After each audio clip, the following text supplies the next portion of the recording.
Have you ever looked at your room and thought, I should clean this, and then you just sat there? You didn't forget. You weren't even that busy. You just couldn't start. Something inside you said, not now. And you listened. And then later that night, maybe before sleeping, a small feeling came. A quiet voice that said, why didn't I just clean it? If that has ever happened to you, keep watching. Because what I'm going to share today is not a tip about cleaning. It's not a trick or a schedule. It's something much more interesting. It's about what is actually going on inside your brain when this happens, and why it is not your fault. Let's be real about what this looks like in everyday life. Maybe there are dishes in your kitchen that have been sitting there for 2 days. Maybe your room has a chair, and that chair is covered in clothes. Not dirty clothes, just clothes that are somewhere in the middle waiting. Maybe there are bags, wrappers, books, cups, things sitting in corners that you walk past every single day. And you see them. You know they're there, but somehow you still don't move. Now here is what most people think about themselves when this happens. They think, I am lazy, I have no energy. Something must be wrong with me. Other people keep their homes clean. Why can't I do it? And that thought, that feeling of, I am the problem, is the first thing I want to talk about. Because it is wrong. Not a little wrong.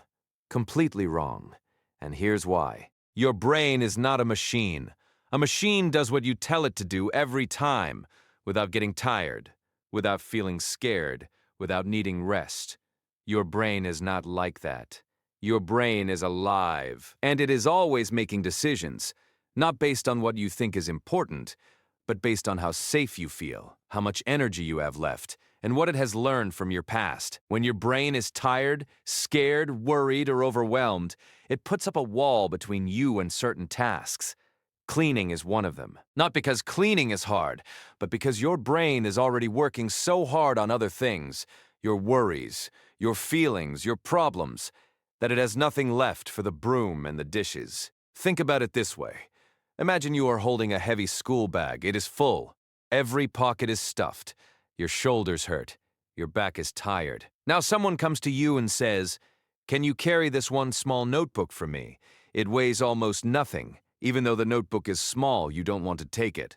Because you are already full. You are already at your limit. That is what happens in your brain when life is heavy. Even small tasks, like cleaning a counter, feel like too much. Not because the task is hard, but because your brain is already carrying everything else. There is a word scientists use for this. They call it cognitive load. Cognitive is just a big word that means related to thinking in the brain. And load means weight, like a heavy bag. So cognitive load means the weight your brain is already carrying. When your brain's bag is too full, from stress, from worry, from tiredness, from problems, it cannot take any more. And cleaning is one of the things it decides to put down. This is not laziness. This is your brain protecting itself. Now here is something that surprised even scientists when they first discovered it. A psychologist named Martin Seligman did a study a long time ago. He wanted to understand why some people stop trying even when they could actually succeed.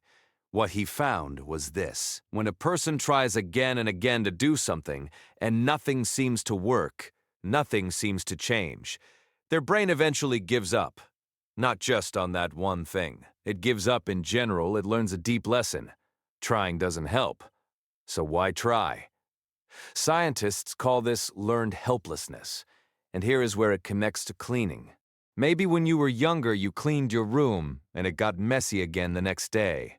Maybe you tried to be organized, and it never seemed to work. Maybe nobody noticed when you made an effort. Maybe it always felt like starting over. Over time, without you even realizing it, your brain collected that information. It learned, cleaning doesn't change anything. It always ends up the same. So there's no point. Your brain is not being dramatic. It is just following the lesson it learned. The problem is, that lesson was learned in the past, but your brain is still using it today, even if things have changed. even if you have changed. Now let me walk you through 6 simple reasons why some people find it hard to keep their space clean, and what is really going on in their brain each time. The first reason is this: your home shows how you feel inside. When a person is going through something hard, a difficult time, a lot of stress, a heavy heart, their outside world starts to look like their inside world. The mess on the floor is not just clothes and cups. It is a picture of what is happening in the mind. When you are calm and peaceful, you clean naturally. When you are overwhelmed, the space around you starts to fill up too. And here is the tricky part. Once the space is messy, it makes you feel even more stressed. And feeling more stressed makes it even harder to clean. It goes around and around in a circle. Scientists call this a feedback loop. One thing makes the other thing worse, and that makes the first thing worse again. The only way to stop the circle is not to force yourself. It's to first understand what is driving it. The second reason is about a chemical in your brain called dopamine. Dopamine is sometimes called the feel-good chemical, but that's not exactly right. Dopamine is actually the chemical that gives you the feeling of this is worth doing. When you do something, like cleaning, and your brain releases dopamine, you feel a small spark of reward. That spark tells you, keep going, this is good. And so you keep going. But for many people, especially people who are stressed, tired, or sad, that dopamine spark doesn't fire the way it should. You start cleaning. You feel nothing. Actually, you might feel worse, more aware of how much there is, more tired just from looking at it. And your brain quickly decides this action has no reward. Stop doing it. So you stop. This is not a choice. This is chemistry. And understanding this means you don't need to feel guilty. You need to understand your brain. The third reason is something called task initiation. This is just a fancy phrase for being able to start. Here is what happens inside your brain before you begin any task, even a small one. Your brain quietly asks itself a series of questions. How long will this take? How hard will it be? What if I start and can't finish? What if I do it wrong? Will it even matter? And if the answers to those questions feel uncertain or scary, your brain sends one simple signal: wait. Just wait. So you sit there, fully planning to clean, telling yourself you will start in 5 minutes. But 5 minutes becomes an hour, and the hour becomes the next day. This is not because you don't care. This is because your brain's safety system decided that waiting was safer than starting. The good news is, once you understand this, you can trick the brain gently. Starting with the smallest possible step, not the whole room, just one surface, can sometimes be enough to get past that wall. The fourth reason is perfectionism, and this one surprises most people. When we hear the word perfectionist, we imagine someone who keeps everything extremely neat and tidy. But in reality, perfectionism often causes people to not clean at all. Here is why. A perfectionist believes, sometimes without even knowing it, that something is only worth doing if it is done completely and correctly. So they think, if I can't clean the whole house right now, there's no point cleaning just the kitchen. If I can't do it all perfectly, why do anything? And because they can never do everything perfectly right now, they do nothing. Think about this like a video game. Imagine you want to play a game, but you tell yourself, I'll only play if I can win every single level perfectly on my first try. That's impossible. So you never play at all. That's what perfectionism does to cleaning. The mess grows not because the person doesn't care, but because their standard was set so high. Their brain never found a realistic place to start. The fifth reason is something called decision fatigue. Every single day, your brain makes hundreds and hundreds of small choices. What to eat, what to wear, what to say, where to go, what to do first, how to respond to that message. By the end of the day, your brain's ability to make more decisions is genuinely running low, like a phone battery that has been used all day. Now think about what cleaning involves. Cleaning is actually a long list of tiny decisions. Do I keep this or throw it away? Where does this go? Should I do this now or later? What's most important to clean first? For a brain that is already low on energy, those decisions feel huge, and the easiest answer, the one that requires 0 decisions, is to do nothing. So the mess stays, not because you gave up, but because your brain was already empty. The sixth reason is one of the most important and the most painful. It is shame. The longer a space stays messy, the harder it gets to clean it.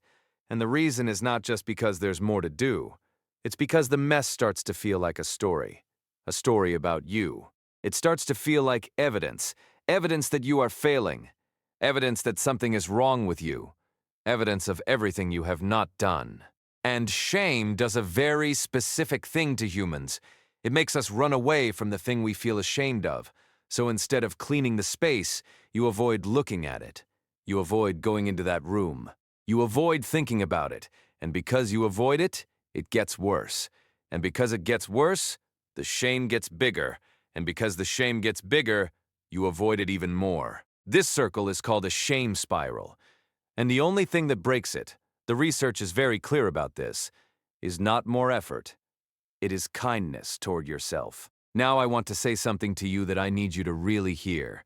The mess around you is not a picture of who you are. It is a record of everything you have been carrying. Every dish in the sink is a day when you are too tired to do one more thing. Every pile of clothes is a week when life felt heavier than it should. Every dusty corner is proof that you are alive, dealing with things that most people never saw. You did not fail at keeping your home clean. You were busy surviving something hard, and your home quietly kept the evidence of what that cost you.